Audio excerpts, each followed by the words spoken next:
One of the other things is this. Going into the Ole Miss game this weekend, where you're gonna need your quarterback and your offense right. Coach Muschamp has basically opened up a quarterback competition.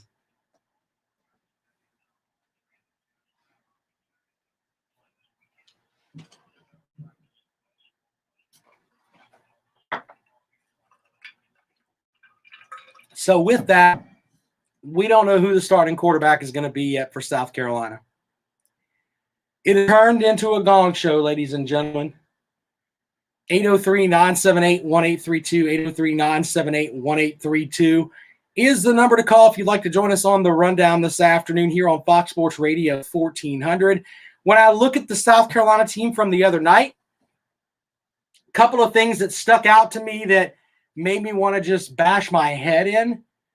First, players making plays in garbage time and acting like they won the Super Bowl. Friend of the program, Coach Eric Wilson, actually tweeted that out earlier during the game.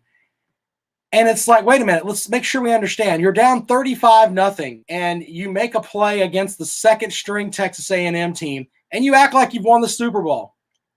A lot less of that, please. That would probably be a good thing. Let's do the old Herb Brooks theory from Team USA when they're playing the Russians. Okay? You know the old adage, the name on the front of your jersey is better than what you need to worry about more than the name on the back. That's kind of how I feel. And obviously, we'll take your calls on that. Do you think that Muschamp's lost this team? 803-978-1832, 803-978-1832, and then kicking a field goal late. Wrap your head around that for a second. Why in the world would you kick a long field goal late? That just sounds like, hey, we're just, trying not to get shut out. We just don't want to get shut out. Let's just go that route. It's a mess. An absolute mess. And I hate to break the bad news. There was all these people putting out there, well, maybe Muschamp will be in trouble and get fired on Monday. No. You're in this for the long haul. And he may end up being here for at least the rest of the season. I think that's going to happen. Just the money end of it. The season's already shot. Why not just go with what you've got for right now? I think that's what's going to end up happening. Just from a logical perspective, kind of the way that it goes. But I wanted to give Gamecock fans a chance to chime in on this. I know some people that think, all right, he's been dealt a bad hand. And there's things that have happened that aren't his fault. If you'd like to chime in with that, we'll take those calls as well. 803-978-1832. 803-978-1832 is the number to call if you'd like to join us here on the rundown this afternoon on Fox Sports Radio 1400. We've got that, and I want to go around the SEC and the ACC. I also hold in my hand, you can hear it there, my picks from the week. I'll tell you how I did. We'll go over those momentarily.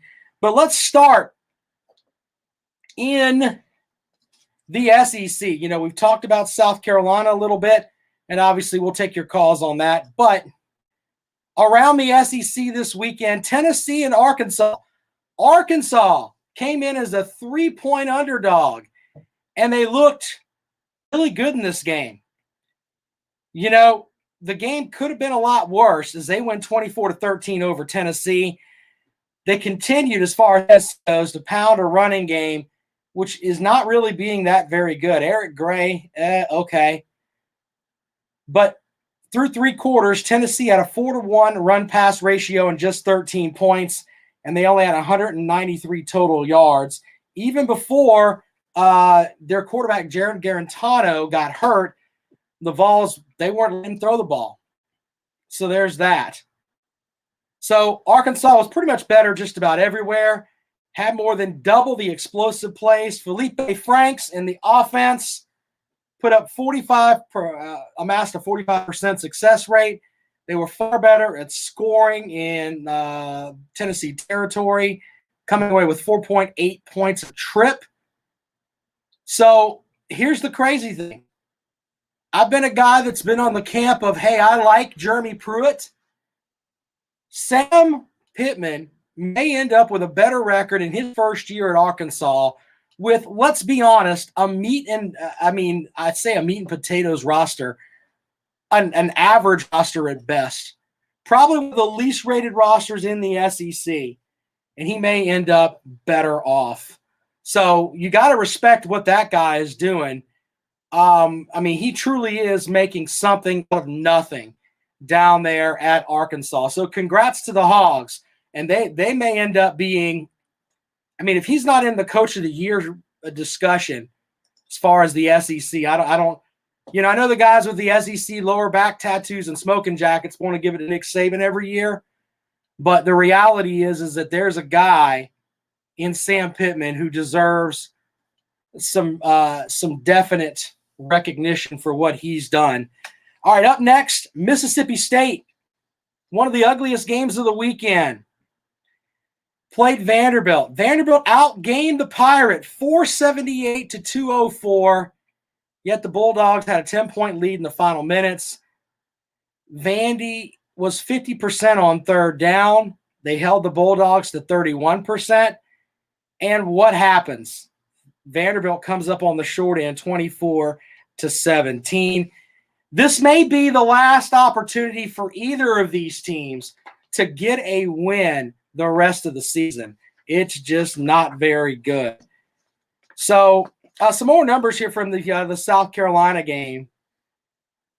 Texas A&M had a 56% success rate on offense before garbage time. The Aggies gained 76% of possible yards compared to just 20 for South Carolina. And this may end up being a statement game for Texas A&M. We shall see as they win big over the Gamecocks. And finally, what was billed as they want to talk about how this may have been going into it. We thought this would be one of the games of the year in the SEC with Florida taking on Georgia. Georgia jumps out to a 14-point lead, but then all of a sudden, Florida wakes up.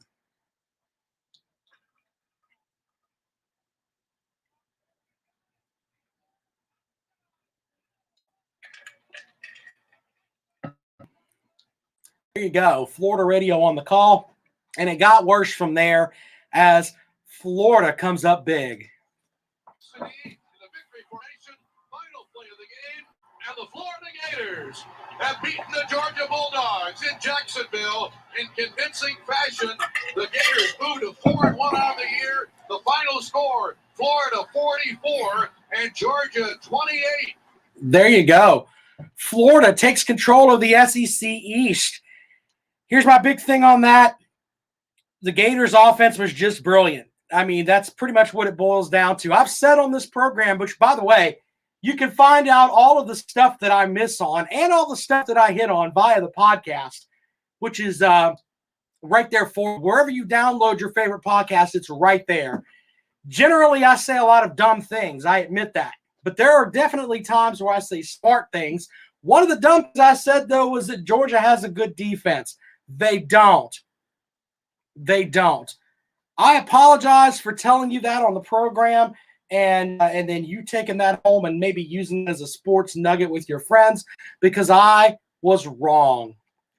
Georgia, by the way, we talk about the SEC and how the SEC apologists, they want to talk about, well, we have tough schedules for everyone. You don't. You have two teams in your conference. The rest are mediocre to poor.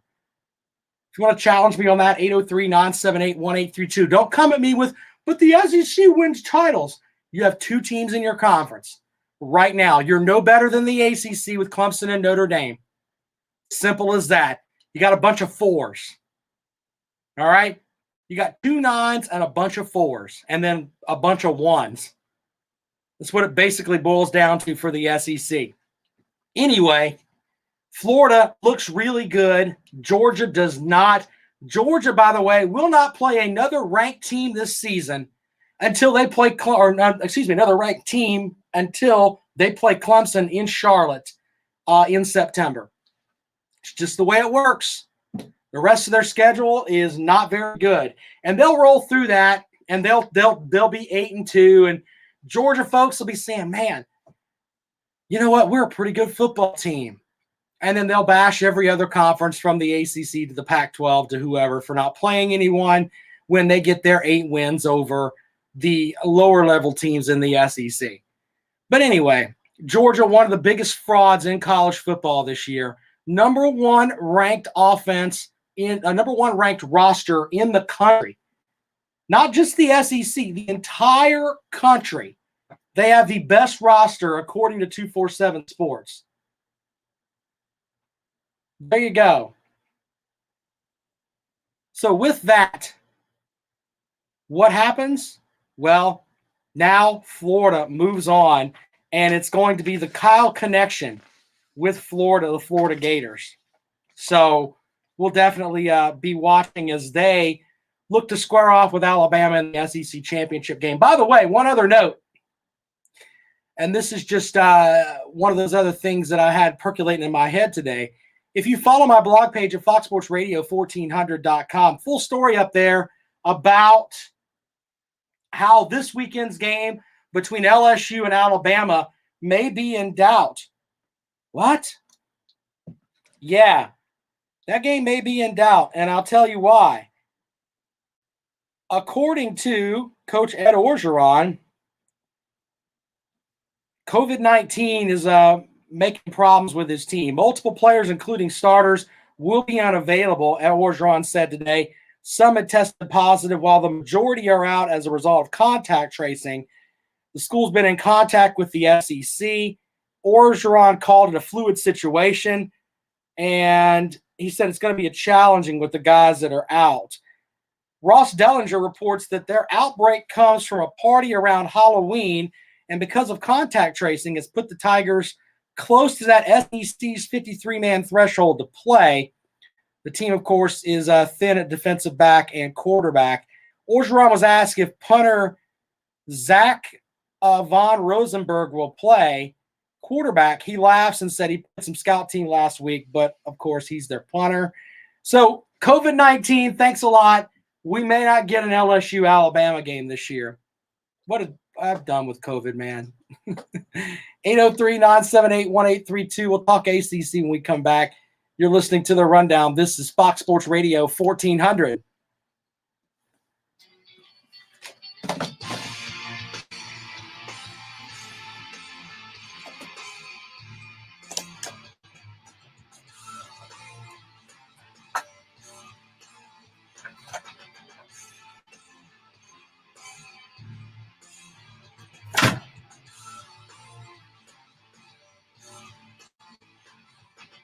Our iHeartRadio Music Festival brought the best artists in music back together for 2 nights of live performances you'll never forget. They plugged in and played loud, superstar collaborations, powerful performances, iconic covers, state-of-the-art virtual technology, while iHeartRadio listeners experienced it all live as it happened from the first ever video fan wall. See for yourself. Watch our must-see iHeartRadio Music Festival this Friday and Sunday night at 8 on Columbia's CW WIS 10.2.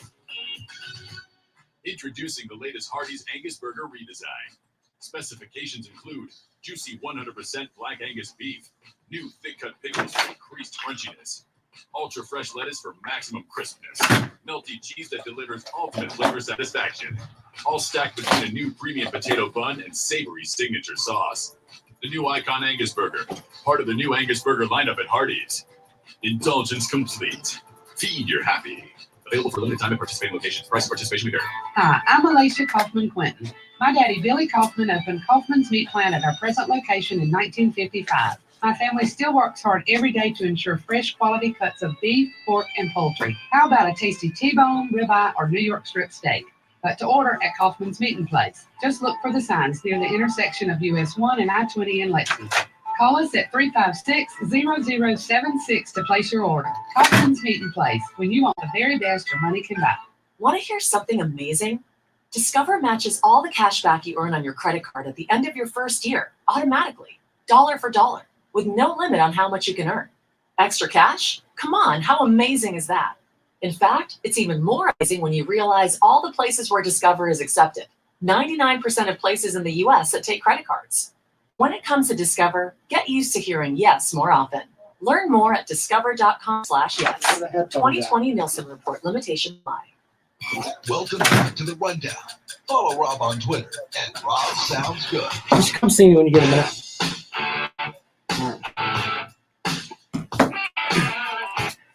Welcome back to The Rundown on Fox Sports Radio 1400 around the world on the iHeartRadio app. My name is Rob Sanders. Thanks for joining us today as we get you set up for the upcoming weekend. Our buddy Wes Bryant from the ACC Digital Network will join. He'll join us tomorrow. Also, several other guests lined up for this week as we keep moving here football season, even though, it's not looking good for LSU and, of course, Alabama this weekend. COVID-19 is going to make that game just not very good. All right, here we go. To the ACC we go. Boston College and Syracuse. Looked like Boston College a little hungover in this game. So you could still tell, though, that they were the superior team there. Both teams moved the ball somewhat well, but Boston College gets the job done over Syracuse, winning 16-13. They have 3 difficult games left. Notre Dame this weekend, Virginia, and Louisville, but they could still finish with a winning record if they can win one of those games. Up next, Miami plays NC State. That was on Friday night. Explosive plays all over the place for Miami. 620 yards of offense. When you have that much offense, that is impressive. So, how did the Wolfpack manage to keep it close? Well, 24 first downs. That's how they kept it close. They kept moving the ball with the chains. Either way, still a matchup of just 2 big-time offenses as Miami wins 44-41. De'Aaron King, a big, big game for him. 430 yards through the air, 105 on the ground. All right, we move from that into the Clemson matchup. Clemson and Notre Dame. You get to a point where you look at some of these games with Clemson and you're like, it's almost like, I've said this before, Clemson fans are spoiled because Clemson pretty much wins all the time. But Clemson had an opportunity to win that game. And anytime you can beat a team that's a top 4 team, it's going to be tough. But Cornell Powell had a big catch for Clemson that put them back into contention late.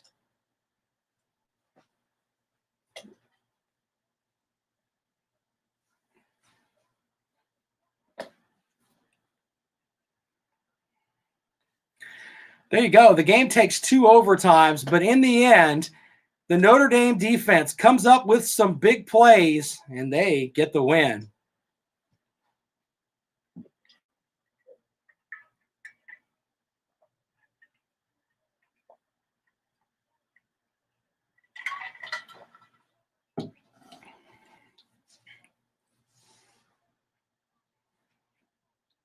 By the way, the fans stormed the field there.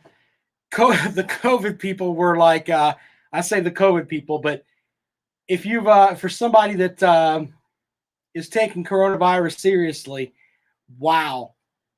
You look at that and you're like, how does that happen? Especially considering, LSU may have some may miss a game because of contact tracing from a Halloween party. Ugh, I don't know, man. Tough. Clemson falls short as they lose in double overtime, 47-40. Clemson's quarterback, Uiagalelei, and I'm working on my pronunciation for that. Uiagalelei, there we go. He ended up with 439 yards, which is more than any quarterback in the history of Notre Dame Stadium up there has thrown. So he ended up being named the ACC Freshman of the Week this week. Stupid, man. I mean, that's pretty much the only thing I could say about that. Just Wow, it's stupid that someone has that kind of capability that quickly there. So there you go with that. It's crazy. So interesting stuff there with that game. Clemson moves on to play Florida State next week. That game is announced today. That was at high noon next Saturday in Tallahassee. North Carolina and Duke could be a good basketball matchup. 56-24 is the final. With that, North Carolina basically just moved the ball all over the place.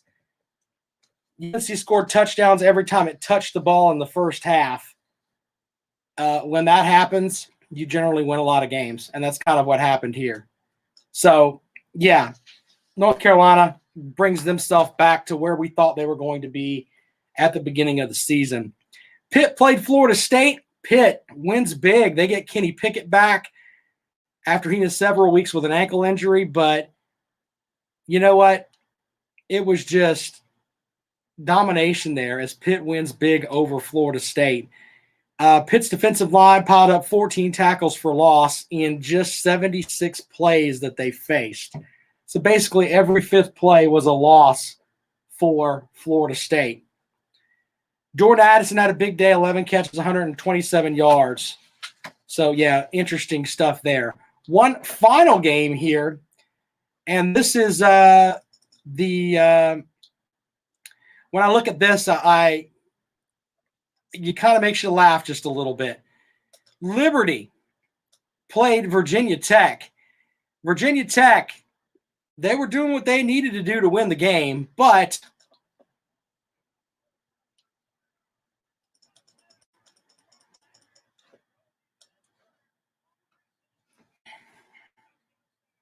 there you go with that. But it's still too much, though, and Liberty gets the win.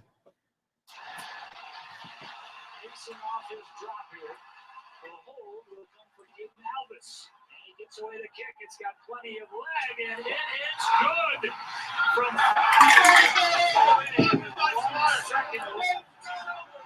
Liberty has defeated Virginia Tech.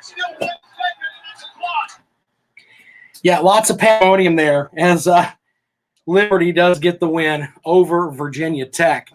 Liberty team that beats Syracuse, and it's making Hugh Freeze one of the big names out there, and he may be the guy that decides, hey, I'm going to go and go to another SEC job. Gamecock Twitter is wanting some Hugh Freeze right now. We'll see how that works out. Another name, and we can talk about this too this afternoon, and we'll get into this when we come back. You know, if there is a coaching change, who do you want? If you're a Gamecock fan, you know, that's kind of a big thing there too. But Liberty wins over Virginia Tech 38-35. Just very interesting matchups across the ACC and SEC this weekend. Of course, the cherry matchup was the Clemson-Notre Dame game going into double overtime. All right, so there you go. There's our wrap-up of the week that was. You know, the 24-hour rule. Then tomorrow we start with what's coming up next here on the Rundown. Of course, Clemson is off this week. South Carolina will head to Ole Miss. About that and coaching news when we come back. You're listening to the Rundown on Fox Sports Radio 1400.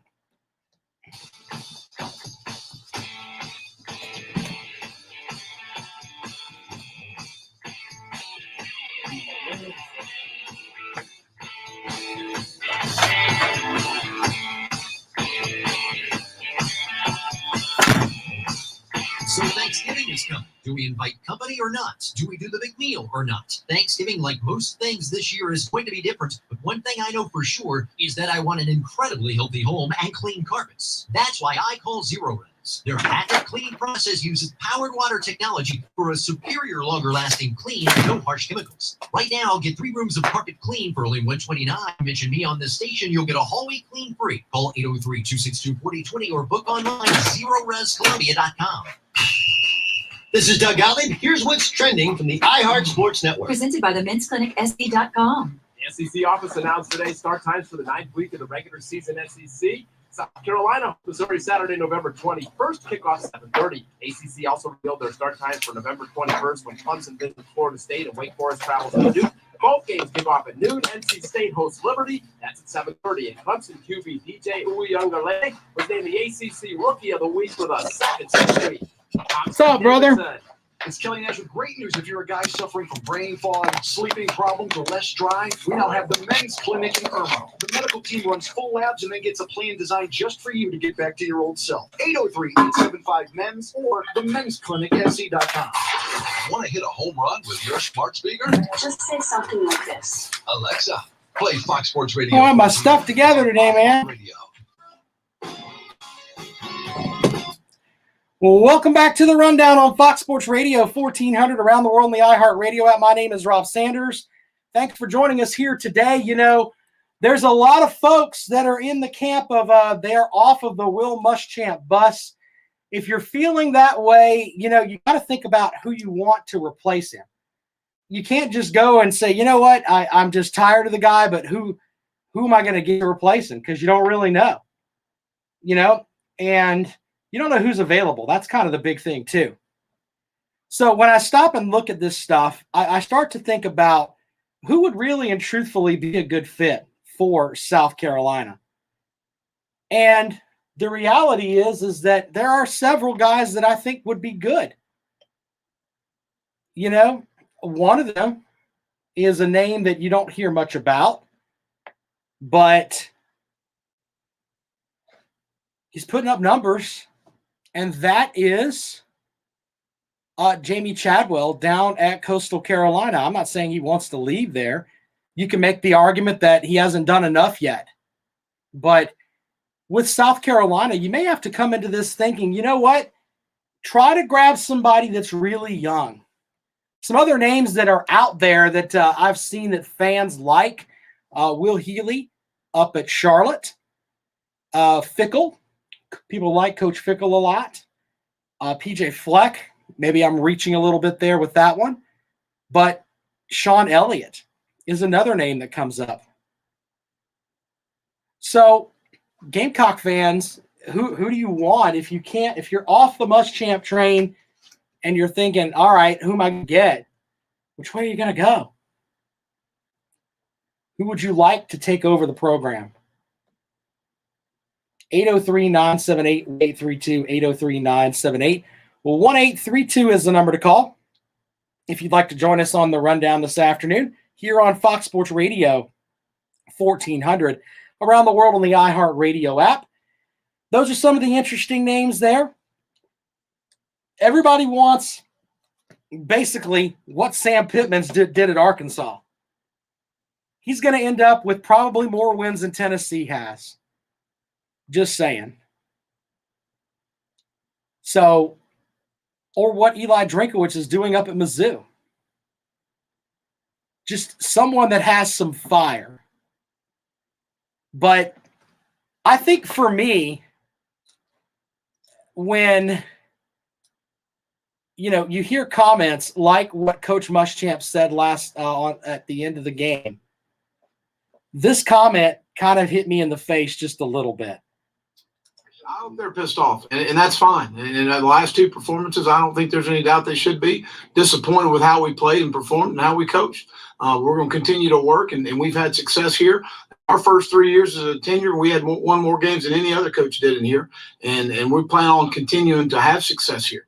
And I think we've recruited well. I think we've got good players in our program. I'm disappointed with our last two outings.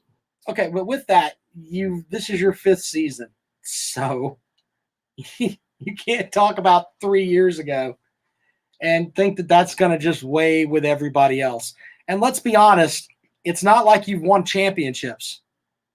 You have a losing record in your time at South Carolina. Edwin Online says Hugh Freeze. Hugh Freeze, the first thing I think of with Hugh Freeze is that I automatically go back to the problems that he had at Ole Miss, and he kind of left them in kind of a weird spot. Okay. But my other big thing with Hugh Freeze is that if you listen to him now, it seems like his time at Liberty has brought him closer to faith, and he's a different coach. So maybe South Carolina can work out for him. Who knows? One of the other names that I've seen some folks have out there is Steve Sarkisian, the offensive coordinator for Alabama.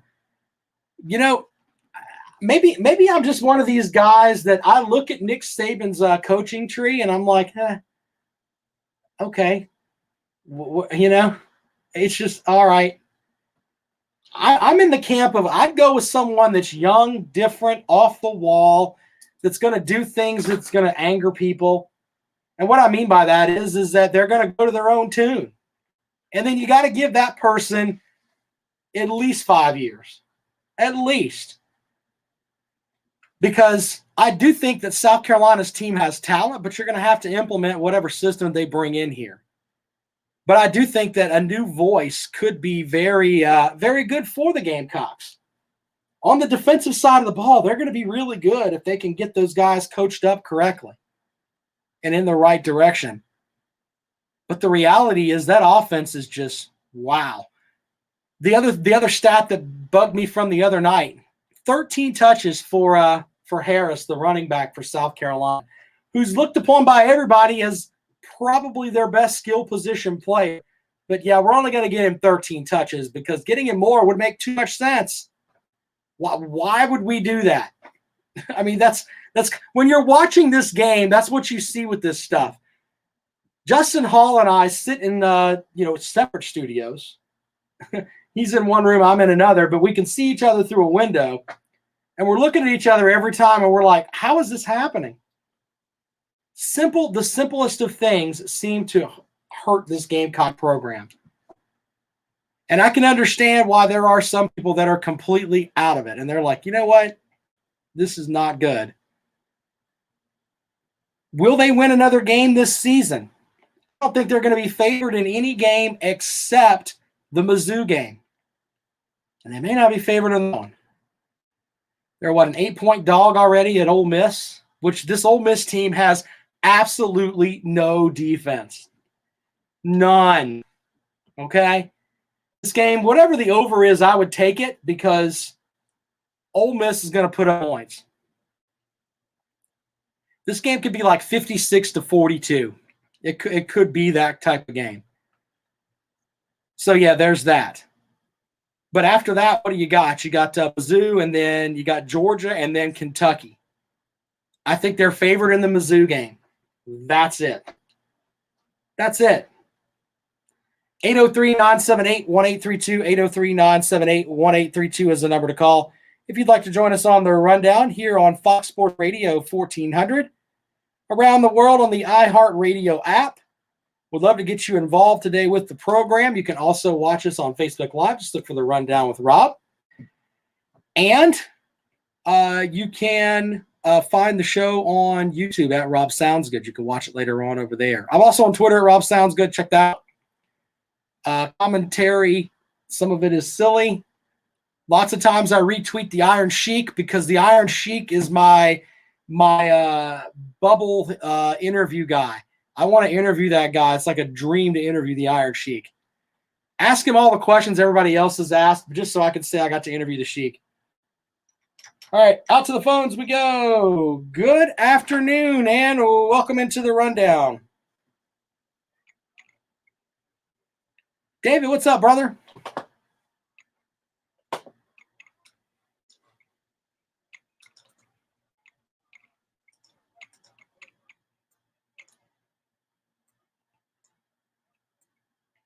All right, what you got? Uh-oh. Edwin, by the way, on Facebook says they're not beating Mizzou. Yeah, go ahead, buddy. What you got?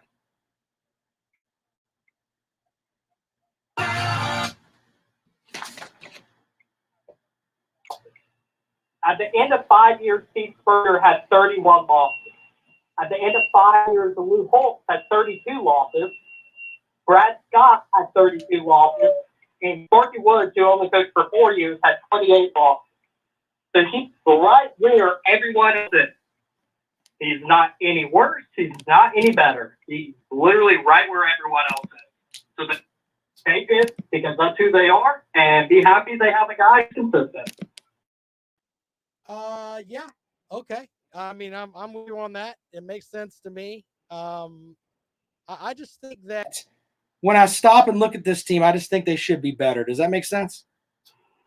Yeah, I mean, they probably should be better. But when you have a top 25 recruiting class, it's great. But when you're the 10th recruiting class in the SEC, those teams are going to be better than you. And when your rival is who they are, they're going to be better than you.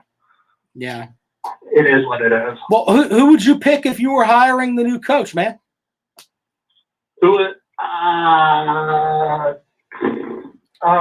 It's easy. It's easy to throw rocks, but you got to figure out how to fix the hole, man. Yeah, you know who I'd probably go after? Who's that? I'd probably go after the Coastal coach because in a COVID year, you could get him at a cheap price. And if he decides to go somewhere else, then it puts your program in a better state. And that's the most important thing. That's a good point. I don't know why people aren't talking about Coach Chadwell down there at Coastal. Hey, man, thanks for joining us on the program. We appreciate it. That's going to be the big thing because the taste that the Gamecocks have in their mouths right now, especially after the last two losses, and what could be coming with Ole Miss, because they are going to score a lot of points, and if you don't, you're going to be left in not where you want, man. Just saying, it's going to be tough. All right, so when we come back, we'll look at my picks from the weekend. How did I do? Well, we'll see. More of the rundown in just a moment. You're listening to Fox Sports Radio 1400.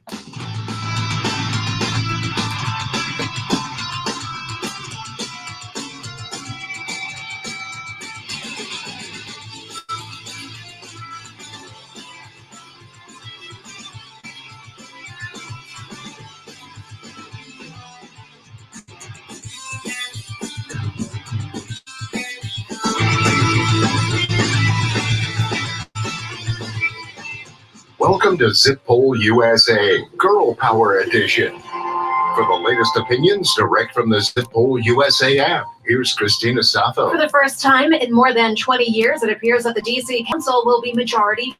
Christina Henderson believes more women in power is good news for the district. I think that representation matters, and I feel like sometimes women lead differently. You agree that women govern differently than men. Close Zip poll here with 47% saying yes, but 53% say no.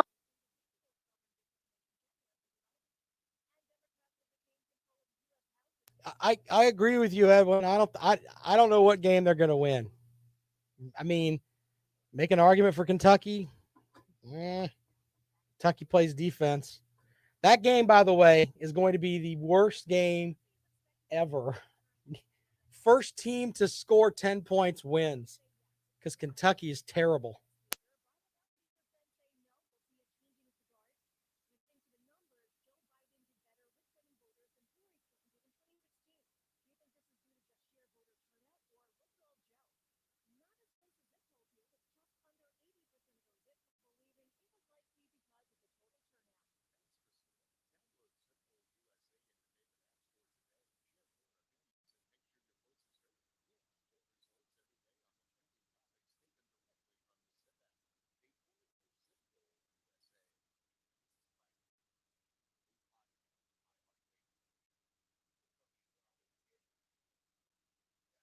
Hesitate to blow your head off.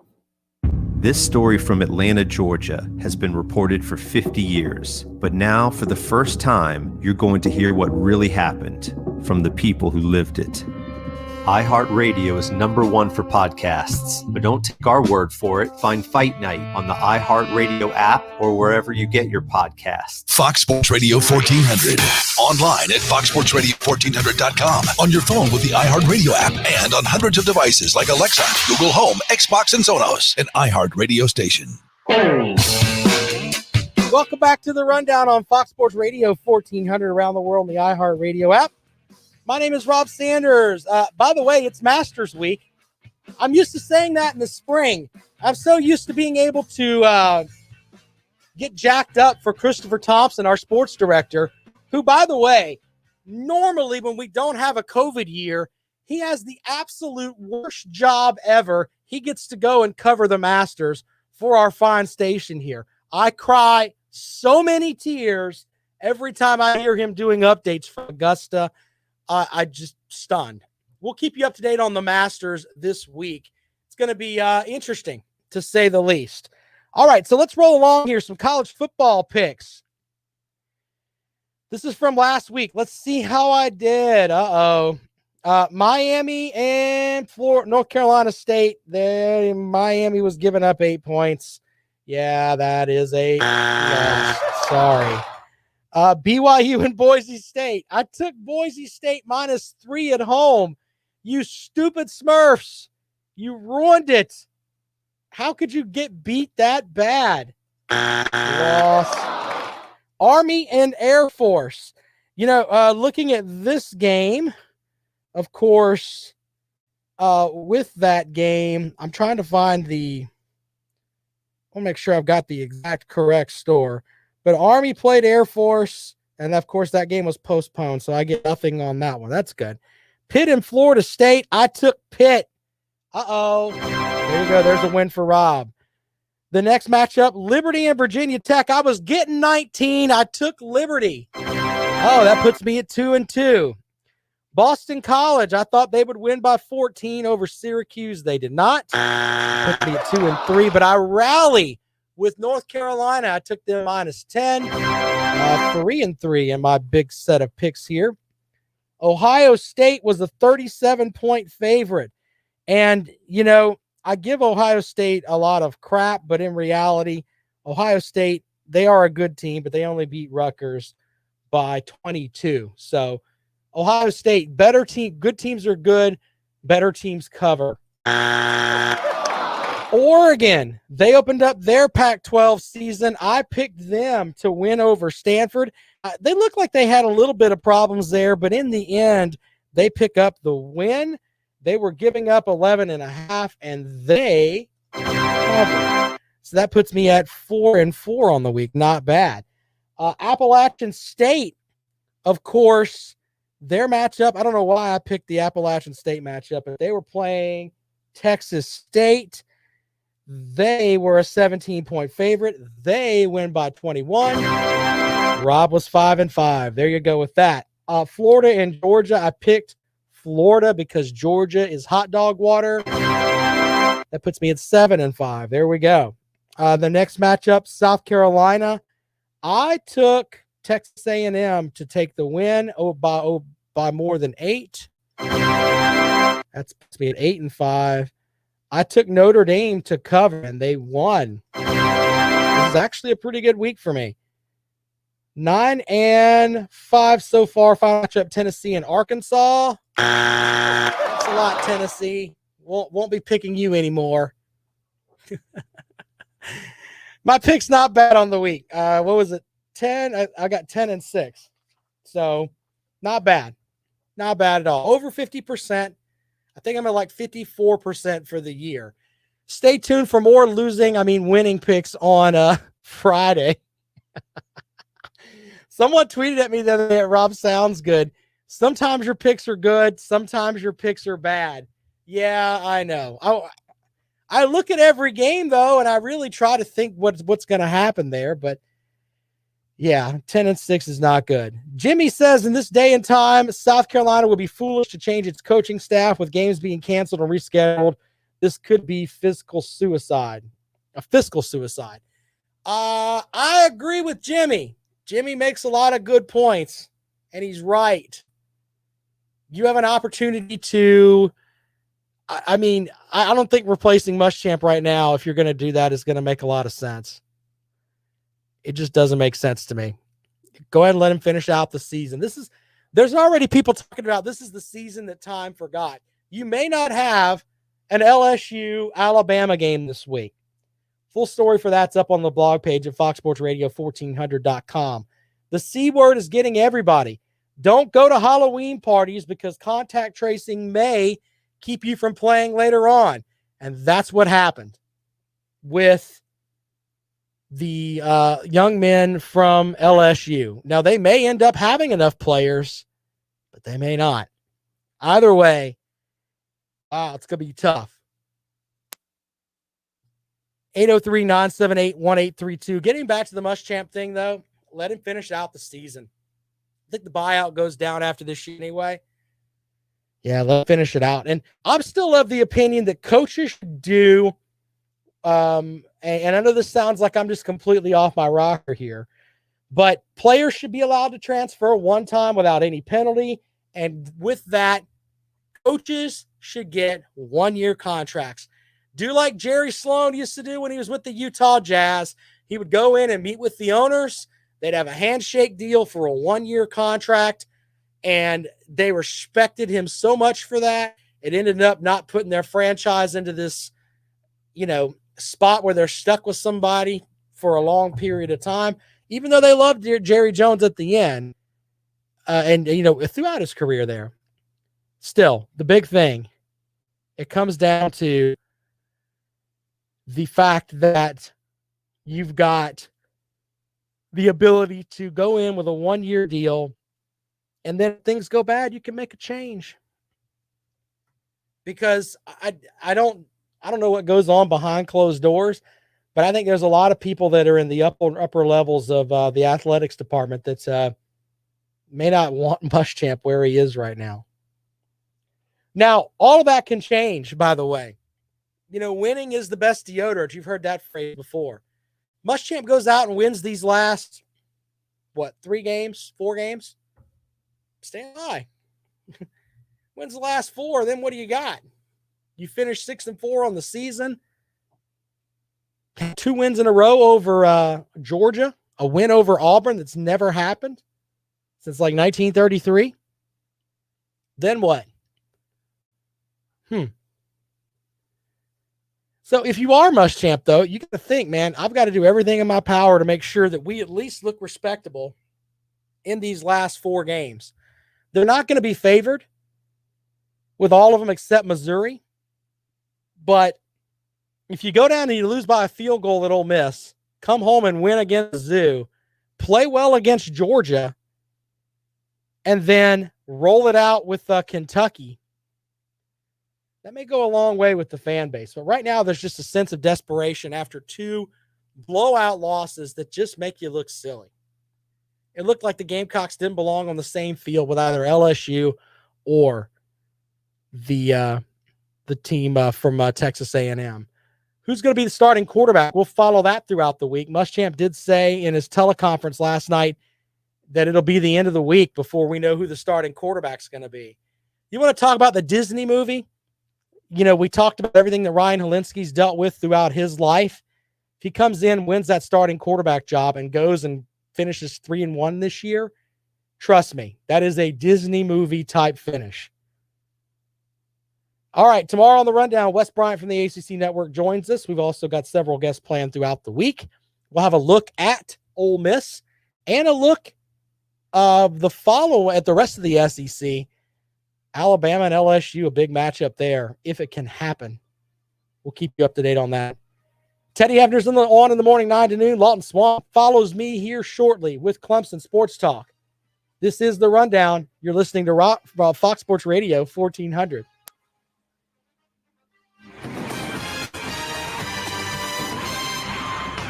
Small businesses are